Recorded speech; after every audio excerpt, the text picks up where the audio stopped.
CP ജോണാണ്. ഉറപ്പാ? യാതൊരു സംശയം യാതൊരു സംശയമില്ല.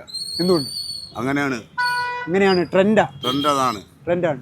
സാധാരണക്കാരന്റെ വിഷയം എന്തൊക്കെയാണ് ഈ ഇലക്ഷൻ? സാധാരണക്കാരൻ്റെ വിഷയം ജനങ്ങൾക്ക് അറിയാമല്ലോ, നമ്മൾ പറയേണ്ട ആവശ്യമില്ലല്ലോ. എല്ലാം ജനങ്ങൾക്ക് അറിയാമല്ലോ.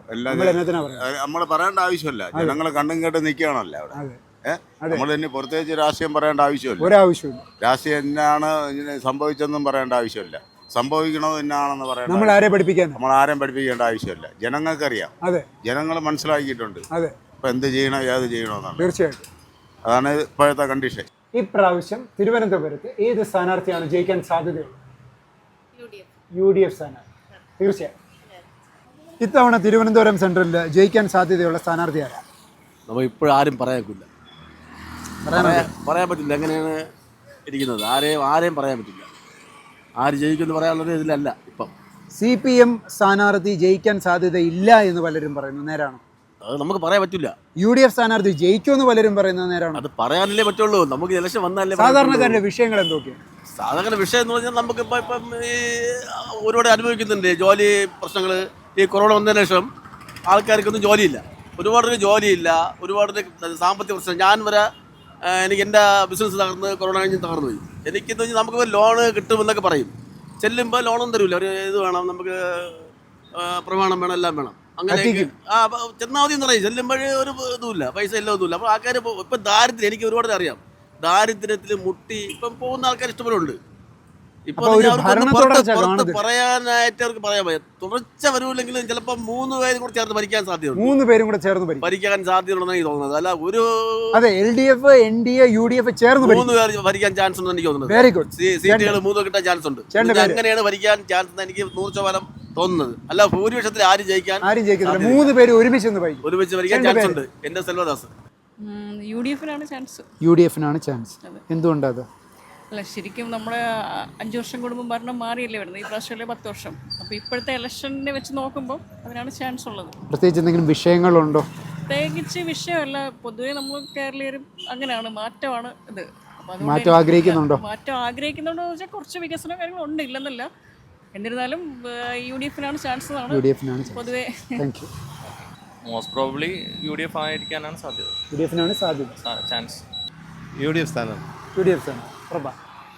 ചേട്ടൻ്റെ പേര്? എൻ്റെ പേര് സുധീഷ്.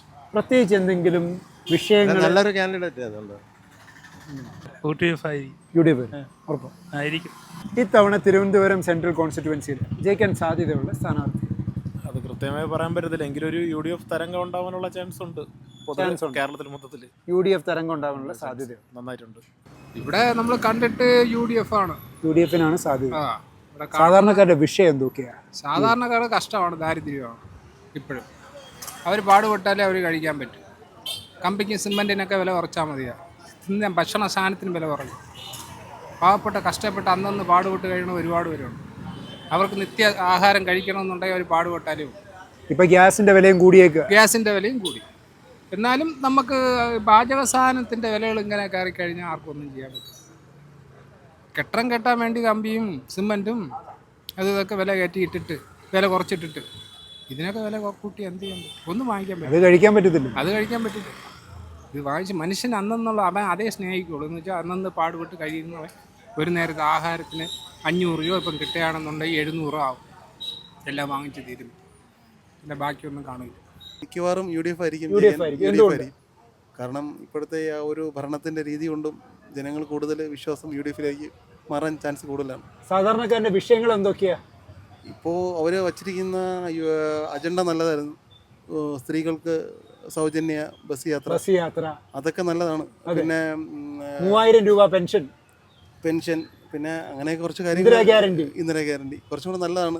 കുറച്ചുകൂടെ നല്ല കാര്യങ്ങളായിരിക്കും പറയുന്നത്. അപ്പോൾ UDF വരാനാണ് സാധ്യത. UDF വരാനായിരിക്കും സാധ്യത മിക്കവാറും. ഓൾമോസ്റ്റ് ഞങ്ങളുടെ ആഗ്രഹം അതാണ്. അതെ, തിരുവനന്തപുരം സെൻട്രൽ മണ്ഡലത്തിൽ UDF വരാനാണ് സാധ്യത. അത് CP ജോൺ ആയിരിക്കും എന്നാണ് എൻ്റെ ഒരു നിഗമനം. ഉറപ്പാണ്? 100%. സാധാരണക്കാരുടെ വിഷയങ്ങൾ എന്തെങ്കിലും? സാധാരണക്കാരുടെ വിഷയങ്ങളിൽ അയാൾക്കൊരു രാഷ്ട്രീയ പാരമ്പര്യമുണ്ട്. ബാക്കി സുധീർ കരമനയ്ക്കും ഒന്നും അങ്ങനെ ഒരു പറയത്തക്കവണ്ണമില്ല. കരമനയ്ക്ക് മറ്റേ കരമന ചെയ്യാനും പറയാനുണ്ടെങ്കിലും അങ്ങനൊരു നല്ലതാണെന്ന് എനിക്ക് തോന്നുന്നില്ല.